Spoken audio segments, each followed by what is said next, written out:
Et de bonne foi, vous avez voulu que la journée du 28 septembre soit une journée de recueillement et de pardon. Est-ce que vous avez posé des actes dans ce sens? Reprenez la question, maître. C'est-à-dire, de bonne foi, votre intention était de déclarer la journée du 28 septembre, journée de recueillement et de pardon. Est-ce que des actes concrets ont été posés dans ce sens par vous? Oui, les dispositions étaient déjà prises. Lesquelles? Bon, comme je le disais, ça va prendre un peu du temps. Et l'objectif réel pour moi, si le temps que je vais prendre, ça ne va pas aussi indisposer la Cour, sauf. Mais les dispositions ont été déjà prises. Parce que pour moi, on ne peut pas, cette nouvelle génération ne peut pas toujours continuer à parler des pères fondateurs de l'indépendance. Cependant, Feu Ahmed Sékou Touré, paix à son âme, et les feux Bari Diawandou et tant d'autres, les Saifullah Diallo, les Bari III, étaient des vrais compagnons d'indépendance. Les Fetibou Tunkara. Il veut savoir si des dispositions avaient été prises. Oui, effectivement, c'est les dispositions que je suis en train de le faire. Donc, ces dispositions ont été prises. Il était question que des cadres, ceux qui connaissent l'histoire, qui ont vécu les événements, qu'on puisse commémorer ce 28 septembre, unir comme adresse ces familles. Bon. Et je parlais des actes, mais comme vous dites que ça va prendre du temps, et j'en passe. Et l'arrestation des 3 commandants, Ablaye Keïta, Aïdor Ba, Alphonse Touré. Et pourquoi vous ne vous êtes pas opposé? Parce que c'est Toumba qui a arrêté ces commandants-là. Oui, maître, vous savez, je le dis maintenant et je réitère, les gens ne savent pas ce que c'est que le pouvoir d'un chef d'État. Il y a certaines choses qui peuvent se passer sans que vous ne soyez informé. Oui. Aïdor Ba, qui était le vrai compagnon, un des vrais compagnons de Sékou Konaté, qui était d'ailleurs son adjoint avant la prise du pouvoir, et ça, Alphonse, qui est un très bon officier, et Aboulaye Keïta, qui était un de mes petits à l'époque. Alors, quand les choses se sont passées, Sekouba qui a son élément, son homme de confiance, ils disent que ces 3 éléments ont voulu faire un coup d'État. Mais je me suis rendu compte plus tard que c'était une façon de me couper l'herbe sous le pied. Bon, vous-même, vous avez dit que Ablaye et son groupe vous ont aidé dans la prise du pouvoir. Oui, j'ai dit que eux tous les hommes, bien, sans exception. Et Ablaye est de 90, Toumba est de 2002. Et comment Toumba peut arrêter Ablaye est de 90, vous êtes de la même promotion, vous et Ablaye Keïta. Bon, là, je ne sais pas la différence. Oui, vous êtes tous de la promotion 90. Oui, posez votre question maintenant. Bien. Et Toumba qui a intégré l'armée en 2002 vient arrêter un de vos promotionnaires et puis vous vous opposez pas. Et quel promotionnaire? Ablaye Keita. Il est promotionnaire à Ablaye Keita? Non, c'est vous qui êtes... Que je ne m'y oppose pas? Oui, vous ne vous êtes pas opposé à son arrestation? Non, l'arrestation a été faite. L'arrestation a été faite et le ministre de la Défense, vous me suivez, maître? Oui, je vous suis. A donné les raisons. Raison vraie ou faux que son homme de confiance, ils sont arrêtés pour tel. Bien. Le président ATT du Mali n'est pas intervenu auprès de vous pour la libération de Ablaye? Le président ATT du Mali. Oui. Il n'est jamais intervenu auprès de vous pour que Ablaye soit libéré? Pour qu'il y ait? Pour que Ablaye Keita soit libéré. Non, le président ATT, quand il est venu en visite d'État, on n'avait pas parlé de ce cas, maître. Okay. Il est venu dans un programme spécial, c'était par rapport au barrage de Foumi, je ne sais quoi, que la Guinée devrait faire avec le Mali. Il était venu dans ce cadre-là. Bien. Et vous avez parlé dans une de vos vidéos qu'il y a eu des accrochages entre les manifestants et les sympathisants du CNDD.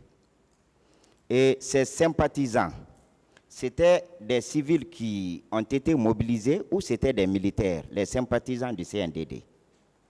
Non, je n'ai pas dit qu'il y a eu accrochage entre des personnes de mon côté et des civils, non. Il n'y a jamais eu de... Non, je ne parle pas des civils, je parle des sympathisants du CNDD. Non, c'est ce que je vous explique, maître. Il n'y a jamais eu d'accrochage. Il n'y a jamais eu d'accrochage. Bien. Et vous avez dit ici que vous n'avez vu Toumba qu'une seule fois. Que vous avez vu Toumba une seule fois. Dans quel cadre? Bon, que vous ne le connaissiez pas auparavant, avant la prise du pouvoir. Oui. Bien. Et maintenant, qu'est-ce qui vous a poussé à l'aimer jusqu'à le mettre au-dessus de tout le monde? Mais maître, c'est ce que je vous dis. Vous savez, l'estime des personnes, ça dépend du comportement, de l'attitude de la personne. Okay. C'était un des petits de Claude Pivy, et comme tant d'autres. Après que grand Couplin m'ait présenté et posé le problème de Toumba, tout de suite, c'est beaucoup intéressé à moi. Et donc, c'est comme ça que le contact naît. C'est comme ça jusqu'au moment où nous sommes allés très loin. Bien. Et qui avait ordonné de fermer le stade à compter du 11 septembre 2009 jusqu'à nouvel ordre? Le stade était sur tutelle.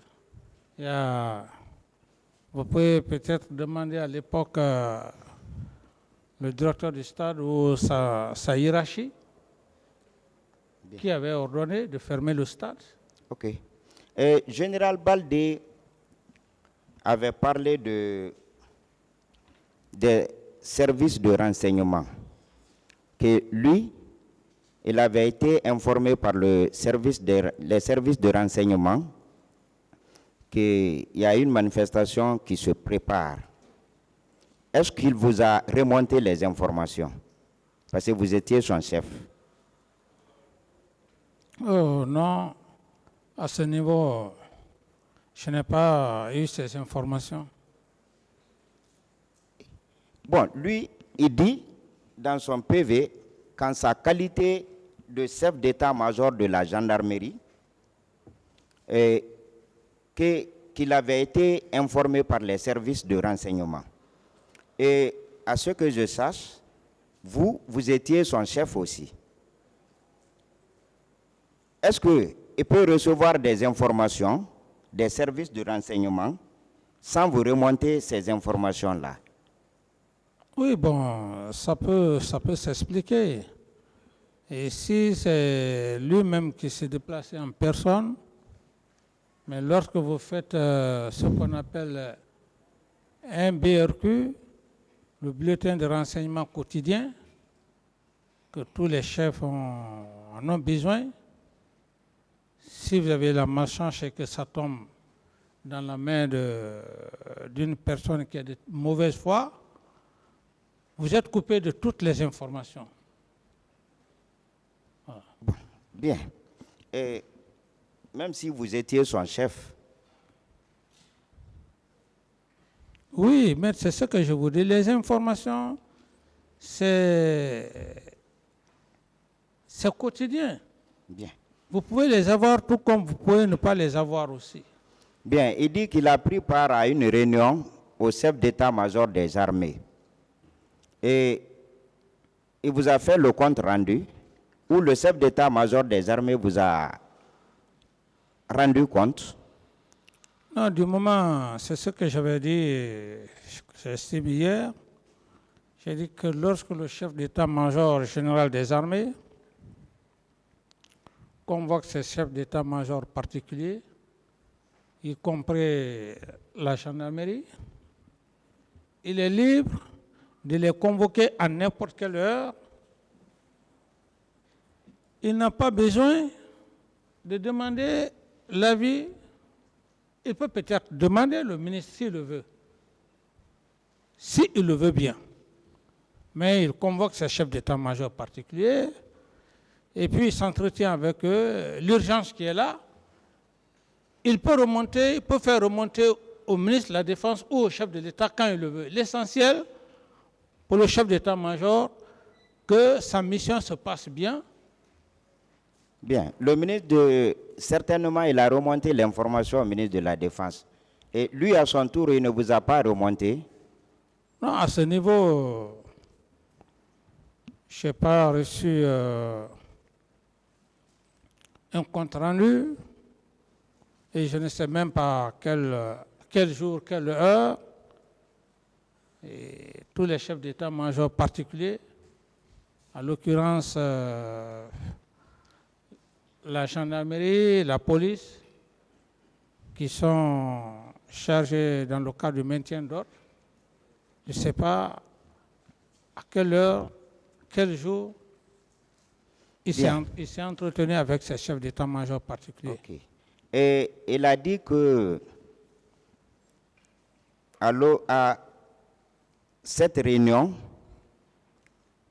que des dispositifs sécuritaires ont été mis en place et qu'il a été clairement dit que c'est des gendarmes et des policiers qui seront chargés pour le maintien d'ordre et que les militaires seront casernés. Et comment les militaires sont sortis pour aller au stade après, alors qu'il y avait la gendarmerie et la police?